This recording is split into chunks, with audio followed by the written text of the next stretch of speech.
Beberapa hari yang lalu aku tuh dapet hate comment di salah satu feed aku, video TikTok aku. Dan dari situ aku jadi berpikir bahwa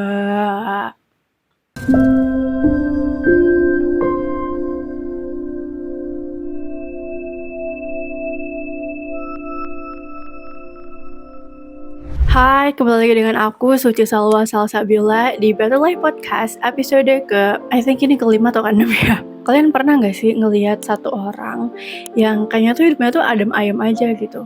Dia tuh orangnya sangat pede to the point of dia gak peduli sama omongan orang lain.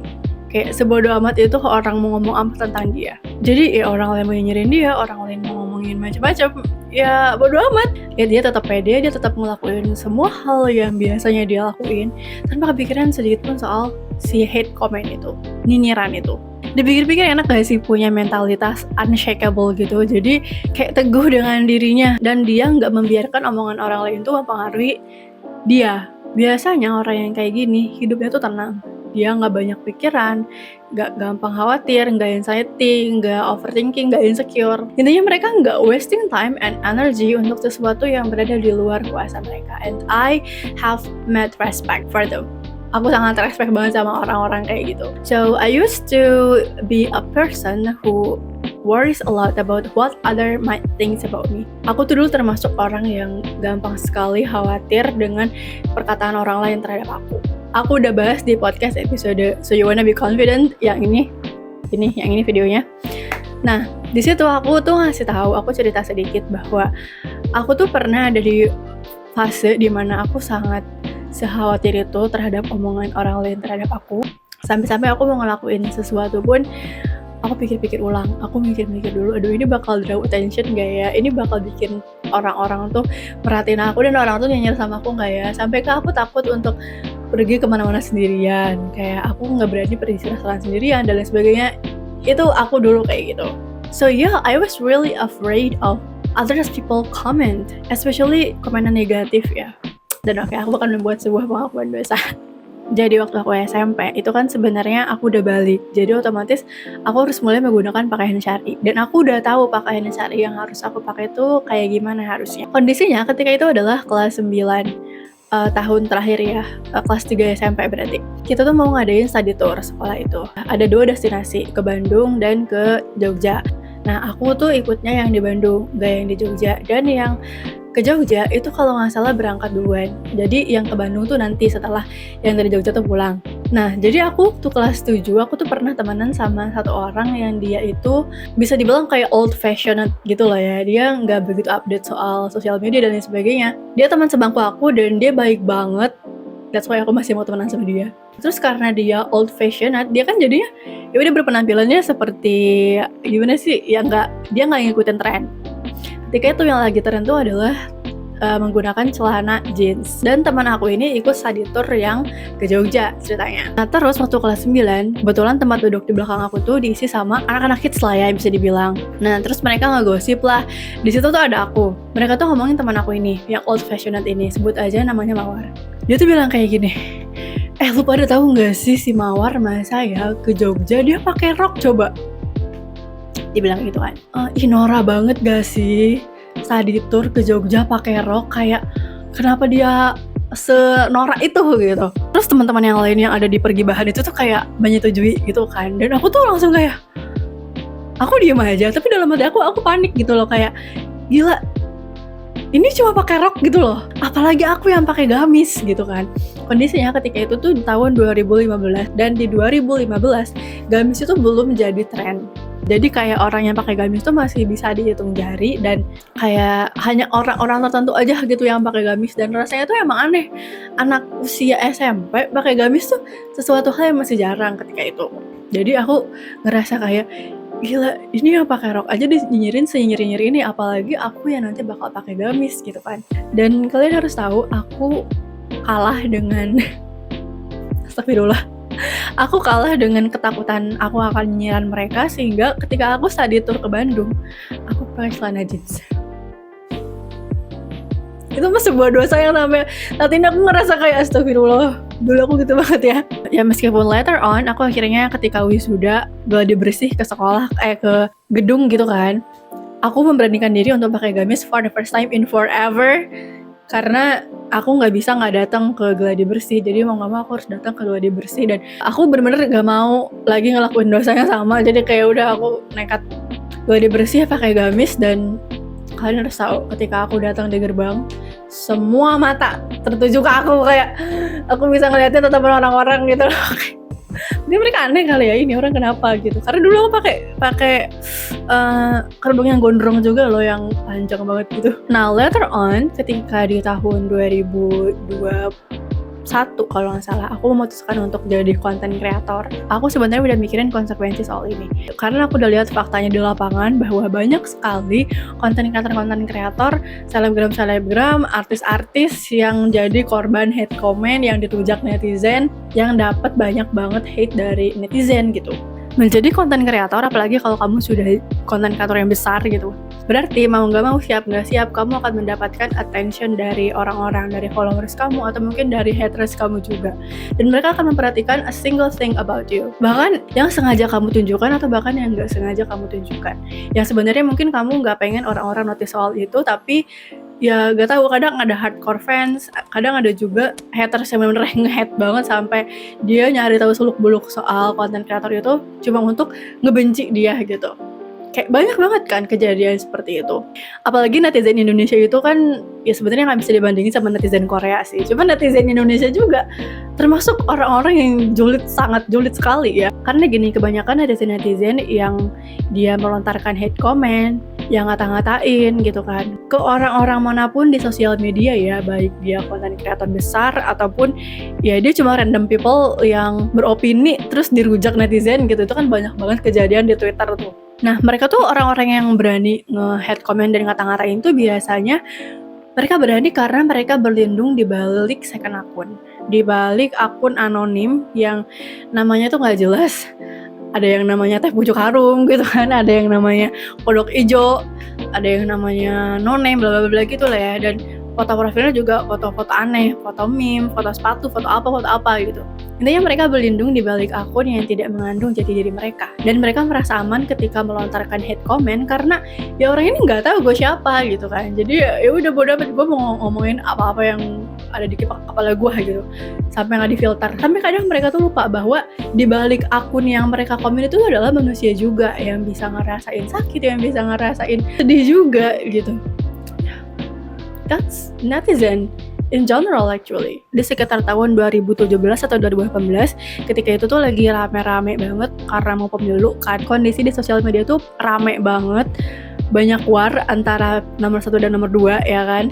Dan banyak banget buzzer-buzzer yang beredar di mana-mana. Dan aku punya satu orang teman yang dia itu aktif banget ngomentarin situasi politik ketika itu. Dan dia komen pakai first akun dia. Jadi terpampang namanya dengan jelas gitu. Si A gitu kan, ada foto, enggak sih, dia nggak masang foto dia, tapi di feednya tuh dia ada foto dia gitu. Terus dia komen dengan seberani itu di salah satu postingan, dan ternyata komentarnya tuh dirujak sama netizen, sampai orang-orang tuh menyerang personnya gitu. Harusnya kan ya kalau mau komentarin orang tuh komentarin aja soal apa yang dia komenin gitu kan, tapi ini tuh sampai nge-hate ke orangnya langsung gitu. Dan aku benar-benar melihat perubahan dia dari mulai yang dia tuh awalnya tuh ya orangnya tuh aku ngeliat dia kayak gila, lu ini banget ya, berani banget ya. Dia tuh definisi orang yang gak takut sama omongan orang lain, gak takut sama nyinyiran orang lain. Tapi sampai kejadian itu ada, aku ngeliat gimana dia pertamanya panik, insecure, terus ya sempat ngilang dari Instagram untuk beberapa lama. Kemudian akhirnya balik lagi, dan ketika aku deep talk sama dia bilang bahwa emang beda rasanya karena orang-orang tuh tahu identitas dia gitu loh. Kayak yang komentarin ini tuh si ini, bukan second akun yang isinya tuh nggak jelas, tapi literally ini a real person, ada fotonya, ada postingannya juga, kamu bisa lihat aktivitas dia sehari-hari di Instagramnya. Dan menurut dia itu tuh membuat sebuah perbedaan yang sangat berarti gitu. Dan akhirnya ketika aku menyadari bahwa menjadi konten kreator, kamu tuh harus siap dengan konsekuensi yang akan nyinyirin banyak orang, aku merasa kayak, "Oh ya udah, it's okay. Aku siap kok, aku siap," gitu. Ya tapi aku tetap berharap bahwa it will be great kalau misalnya aku nggak dapet hate comment sedikit pun gitu. Dan setelah 2 tahun berjalan, aku sebenarnya nggak begitu banyak dapat hate comment. Ada beberapa komentar negatif tapi cuma 1-2 orang aja, dan ya paling komentarinnya nggak banyak gitu, nggak sampai bikin aku kayak pikiran. Cuman kemarin ini, tiba-tiba aku dapat hate comment di salah satu video TikTok aku. Itu sebenarnya video lama ya, jadi aku jualan produk gitu, flash disk, isinya tuh workshopnya tuh bukan aku yang isi. Jadi itu workshop orang lain, workshop mentor-mentor aku. Terus aku kerjasama dengan beliau untuk menjualkan si workshopnya itu dalam sebuah flash disk gitu. Sebenarnya postingannya itu waktu itu nggak rame ya, viewsnya aja tuh kurang dari 1.000 kalau nggak salah. Dan itu tuh udah aku post sekitar awal Januari kali ya, mungkin kalau nggak salah. Tapi baru kemarin tuh rame lagi, jadi orang-orang pada komen gitu kan. Dan komen-komennya tuh nyinyirin aneh-aneh gitu kan. Kayak kan aku di flash disk itu tuh ngasih workshop yang isinya tuh bisa mengubah hidup lah ya. Untuk teman-teman yang udah ikutan workshop TUN dan TUJD pasti udah tahu apa yang diajarkan di sana. Nah, aku tuh ngejualin workshop itu yang literally bukan aku yang ngisi workshopnya gitu kan. Terus emang di kontennya tuh aku bilang kalau kalian mau sukses, kalian coba deh tonton video ini, tonton workshop ini yang ada di flash disk gitu. Terus komen-komen itu pada nyinyirin kayak, emang kakak udah sukses, emang kakak gini gitu kan. Kayak oh my god, aku jadi keingetan satu deep talk sama mentor aku, Coach Lido. Jadi beliau itu pernah bilang bahwa ini adalah hal yang salah dari orang-orang zaman sekarang gitu, terutama anak muda Gen Z ya. Mereka tuh hanya ingin mendengarkan orang-orang yang sudah sukses, yang sudah terlihat hasilnya gitu loh. Padahal apa yang diomongin sama orang itu mungkin sebenarnya benar dan dia juga sedang berproses dalam hal itu gitu. Tapi mereka nggak mau ngikutin itu. Pokoknya mereka tuh akan merasa bahwa lu siapa? Kalau lu sukses baru gue memanut gitu, kayak gitu. Kalau lu udah jadi orang istilahnya kayak gitu kan. Dan aku setelah melihat komentar itu aku bilang, ya. Nah sebenarnya selama ini tuh aku agak menunggu-nunggu juga sih. Kira-kira kapan ya dapat hate comment-nya? Kira-kira kapan ya dapat hate comment-nya? Karena gini, mau nggak mau, ketika seseorang content creator itu semakin besar, dia akan menemukan banyak orang, ada yang suka dengan dia, tapi ada juga pasti yang nggak suka sama dia gitu kan. Dan dia harus siap dengan konsekuensi itu. Karena bagaimanapun kita nggak bisa menyenangkan setiap orang kan. Dan selama ini ketika ada Mayam aja, aku merasa kalau aku dapat hate comment-nya ketika akun aku udah gede banget, gimana ya, apakah aku siap gitu kan. Jadi mungkin ketika aku dapat hate comment itu, ini adalah jawaban Allah bahwa yaudah nih kamu latihan dari sekarang. Karena aku yakin bahwa I'm gonna be big. Jadi ya mungkin Allah ingin menyiapkan aku agar suatu saat ketika aku sudah semakin besar, aku bisa tahan dengan semua hate comment itu. Tapi bukan berarti aku nggak kepikiran soal komentar itu ya. Justru aku bikin video ini pun adalah salah satu tanda bahwa aku sebenarnya kepikiran dengan komentar itu.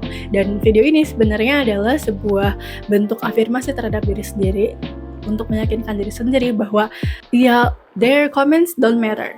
Komentar mereka tuh sebenarnya nggak usah dipikirin, and you just need to focus on people who love you the most. Dan aku cuma harus fokus untuk orang-orang yang emang suka dengan konten aku aja gitu. Ya ini adalah salah satu bentuk afirmasi yang aku lakukan juga sih. Makanya aku bikin video ini, dan aku harap ini juga bisa menginspirasi teman-teman yang mungkin dinyinyirin juga di dunia nyata ataupun di dunia maya.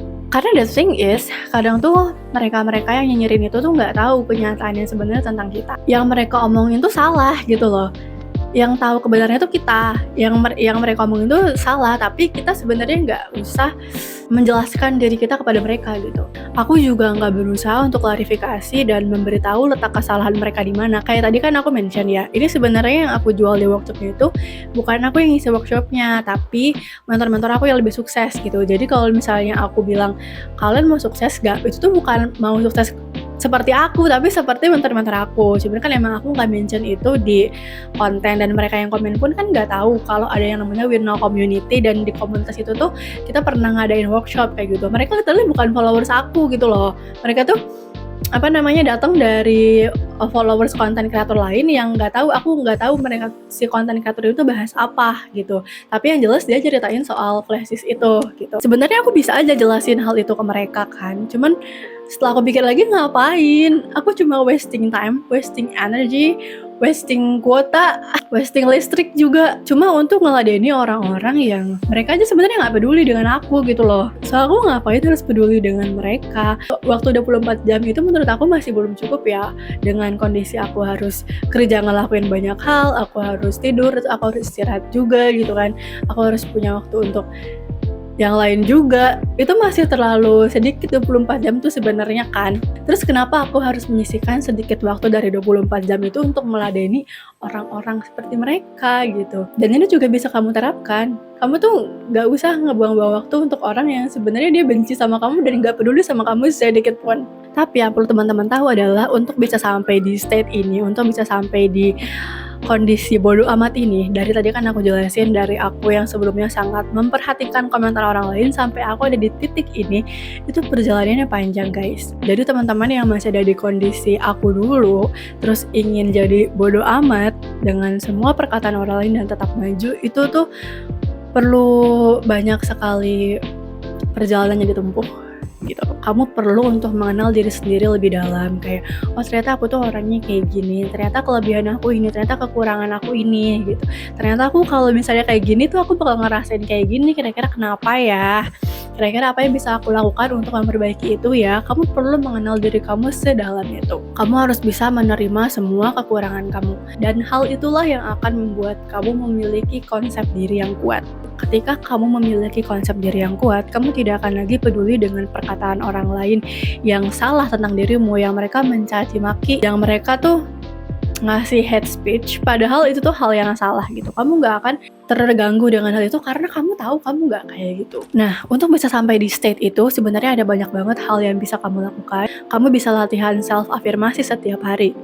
Kayak misalnya scripting juga bisa ya. Teman-teman yang udah ikutan 40 Day Scripting Challenge pasti tahu ya, aku selalu bahas soal scripting. Nah, di scripting itu juga kamu bisa selain memanifestasi impian kamu ya, your desire, keinginan-keinginan kamu juga bisa memanifestasi mental state apa yang kamu inginkan. Itu melalui scripting ya, jadi kamu menuliskan kata-kata di jurnal setiap harinya, kayak misalnya I know I'm beautiful, I know I'm great, I know I'm smart misalnya, kayak gitu. Aku juga pernah dengar dari salah satu coach yang menangani masalah model. Mereka tuh kan kalau model biasanya masalahnya tuh ada di penerimaan dirinya sendiri ya. Kayak mereka gendutan dikit aja tuh langsung ngerasa insecure dan tidak berharga gitu kan dirinya kan. Si coach ini tuh menyarankan untuk menuliskan kalimat afirmasi di cermin. Jadi setiap kali dia bercermin, dia akan melihat tulisan itu gitu. Jadi ketika dia berpikir kayak ih gue jelek banget ya, nah dia tuh akan melihat tulisan di cermin kayak I am beautiful, dan dia akan merasa bahwa oh iya I am beautiful. Nah, kamu juga bisa latihan untuk jawab pertanyaan. Jadi di Pinterest itu kamu cari aja self affirmation questions. Nah, biasanya dia tuh ada daftar pertanyaan yang bisa kamu jawab untuk bisa lebih menghargai diri sendiri. Nah, teknik paling powerfulnya itu ada di hipnosis, menurut aku sih. Karena hipnosis itu bekerja secara tidak sadar. Tadi kan kalau afirmasi kita secara sadar ya, secara sadar itu kita menuliskan afirmasi itu dan itu bisa ditolak dengan alam bawah sadar. Misalnya kayak kita nulis I am pretty, tapi langsung di counter gitu, langsung dihalangi sama si alam bawah sadar. Misalnya kata alam bawah sadar tuh, gak, buktinya tuh lu gak pernah ada yang nembak misalnya kayak gitu. Jadi ya emang lu gak cantik kan, emang lu gak ganteng kan, kayak gitu, for example. Nah, kalau misalnya audio hipnosis, dia itu cuma kamu dengerin aja, tapi kamu dengerin juga harus dalam kondisi yang rileks ya. Gak bisa kamu dengerin di tempat rame, karena itu nanti gak akan efektif. Jadi, kamu dengerin di suatu kondisi tertentu, nah nanti tuh dia akan bekerja secara tidak sadar. Jadi dia masuk ke alam bawah sadar kamu, dan dia akan tertanam di sana. Namanya juga tidak sadar ya, jadi kita nggak ngeh kalau ternyata itu tuh bekerja, tapi itu bekerja, it works. Nah, kabar baiknya, aku mau iklan sebentar. Jadi aku tuh kemarin baru bikin audio before sleep therapy. Itu tuh audio yang bisa kamu dengerin sebelum tidur. Jadi kamu dengerin terus tinggal tidur aja. Pernah denger gak sih kalau kita baca buku atau belajar sebelum tidur, dia akan lebih cepat masuk ke dalam otak, kayak gitu. Kenapa? Karena ketika mau tidur, kondisi otak kita tuh dia akan ada di gelombang theta atau alfa ya, aku lupa. Pokoknya intinya itu adalah gelombang otak yang sesuai, yang dia itu mempercepat masuknya informasi gitu loh. Jadi langsung masuk ke alam bawah sadar. Makanya sebelum tidur tuh kamu silakan dengerin itu, biar nanti ketika kamu tidur itu dia tetap bisa masuk ke alam bawah sadar gitu. Karena ingat, ketika kita tidur, otak kita tidak berhenti bekerja. Nah, audionya itu ada macam-macam ya, ada soal percaya diri, yang soal ini berarti ini tuh soal percaya diri kalau nggak salah. Tapi ada juga soal produktif, soal public speaking, soal supaya kita bisa bersosialisasi lebih bagus, itu juga ada. Kalau kamu mau, linknya akan aku taruh di kolom deskripsi dan mungkin nanti aku tambahin di kolom komentar juga kali ya. Jadi silakan nanti dicek, oke? Oke, lanjut. Selain afirmasi tadi, kamu juga bisa mengamati berbagai macam kondisi orang-orang ketika menghadapi hate comment yang nyerang tuh kayak gimana. Kayak aku masih inget banget di dekat-dekat pemilu 2019 itu kan rame banget ya, banyak banget ulama-ulama yang mengalami persekusi. Persekusi itu tuh udah satu tingkat di atas nyinyir gitu loh. Jadi kalau nyinyir itu masih kayak nyinyir doang gitu kan, tapi kalau persekusi itu tuh udah another level. Dan menurut aku gila, mereka keren banget, Masya Allah banget. Dan aku ngerasa this is nothing dibandingkan dengan mereka yang bahkan sampai kajian itu dibubarin padahal udah pesertanya udah ada gitu kan.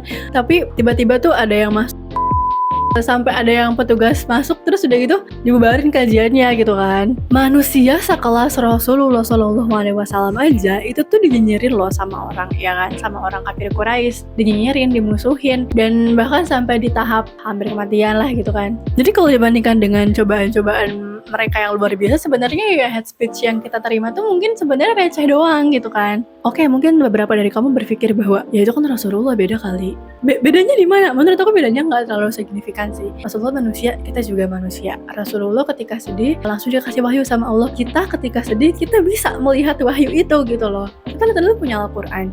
Ya oke, mungkin Rasulullah punya privilege bisa ketemu langsung sama Allah, terus bisa langsung ngobrol sama Allah, istilahnya kayak gitu kan. Ya kamu kalau misalnya pengen punya privilege ketemu sama Allah juga, ya mati dulu lah. Siap nggak? Last but not least, aku cuma mau menegaskan lagi bahwa omongan orang tuh nggak bisa kita kontrol. Jadi ada hal-hal yang emang kita kuasai dan hal-hal yang di luar kuasa kita. Omongan orang ini nggak bisa kita kontrol. Kita nggak bisa mengontrol orang lain untuk kamu tolong komennya bagus-bagus aja ya. Ya siapa kamu juga kalau ada orang ngasih tahu kamu kayak gitu pasti gak mau kan. Nah, karena omongan orang lain itu nggak bisa kita kontrol, sebenarnya jadi nggak worth it kalau kita menghabiskan waktu kita untuk mengkhawatirkan soal hal itu.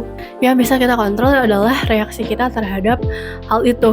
Apakah nyinyiran itu akan membuat kita justru melesat maju, atau kita mau membiarkan nyinyiran itu tuh merusak kita gitu loh. Jadi kayak membuat kita down, akhirnya malah berhenti, tumbang gitu. Yang mana? Itu responnya sepenuhnya ada di tangan kita. Tapi ini bukan berarti kamu nggak boleh sedih ya. Oke, sedih mah ya, it's okay, sama juga manusia kan. Cuman yang nggak boleh adalah berlarut-larut dalam kesedihan itu sehingga kamu lagi action, kamu lagi ngelangkah dan lain sebagainya. Di awal-awal ketika kamu berusaha untuk punya mentalitas seperti ini, ya pasti nggak akan semudah itulah berubahnya. Karena ini bukan kayak efek di Instagram yang tinggal kamu klik tuh langsung berubah semuanya gitu. No, it's not as simple as that. Kamu perlu determinasi, latihan, dedikasi untuk ya mengubah your mentality. Jadi kalau misalnya awal-awal kamu latihan untuk punya mentalitas seperti ini, kamu kena hate comment, kamu masih kepikiran, ya nggak apa-apa. Tapi pastikan kalau kamu dapat kondisi kayak gitu lagi, you will come back stronger. Kamu akan semakin kuat menghadapi hal itu. Terus yang kedua juga, kita tuh nggak bisa nyenangin semua orang. Jadi kalau misalnya emang ada orang-orang yang gak suka sama kamu, ya udah biarin aja sih. Jangan sampai itu tuh bikin kamu ngerasa kayak gila gue bego banget ya, gila gue nggak berguna banget ya, dan hal-hal semacam itu. Karena no, you're much more than that. Dan poin yang ketiga adalah untuk orang-orang yang nyinyir itu, apakah mereka segabut itu untuk mau meluangkan waktunya, pay attention to you, terus kayak ngasih komentar terhadap kamu, ya meskipun itu adalah nyinyiran, tapi tetap aja mereka menggunakan waktunya untuk kamu gitu loh. Apakah kamu seberharga itu? Mungkin kamu bisa mengcounternya dengan hal seperti itu ya, agar lebih nyaman. Literally aku pernah nonton di salah satu videonya Nayeon Twice, tahu kan? Kalau nggak tahu, fotonya yang ini. Beliau tuh waktu itu di salah satu video pernah deep talk sama artis lainnya. Terus temannya tuh nanya kayak gini, gimana cara kamu tuh ngadepin hate comment? Terus Nayeon bilang bahwa sebenarnya awalnya aku keganggu sih, tapi lama-lama aku tuh mikir kayak ya udah aku bayangin orang itu misalnya ngetik, ih Nayeon jelek banget deh. Aku bayangin orang itu tuh ngetik itu tuh dengan kondisi dia belum mandi, terus badannya bau, rambutnya berantakan, terus mukanya jerawatan, kayak gitu-gitulah yang bikin aku mikirnya kayak benar juga ya, jangan-jangan mereka yang berani nyinyirin kita itu sebenarnya karena mereka gabut gak sih? Mereka gak punya hal yang lebih baik untuk dilakukan sehingga ya mereka menggunakan energinya untuk itu gitu. Dan ya kalau misalnya kamu udah nyinyirinnya di dunia nyata itu pasti akan lebih kayak butuh mental yang lebih kuat untuk menghadapinya. Jadi you really need to work from this. Nah, biar self afirmasi kamu tuh lebih powerful, jadi kamu silakan selain pakai otak sadar, silakan juga pakai otak tidak sadar dan dengarkan audio hipnotis sebelum tidur. Okay? Okay, that's all from me. Thank you so much guys for watching, for listening this podcast. Kita akan ketemu lagi di next video. Aku akan sangat berterima kasih kalau misalnya kalian mau mendukung aku dengan like, tinggalkan komentar, terus juga subscribe. Dan kalau teman-teman gak mau ketinggalan episode berikutnya, silakan di klik loncengnya. Okay, that's all from me. Thank you guys for watching. Until now, it's Salwa and see you in the next video. Bye-bye.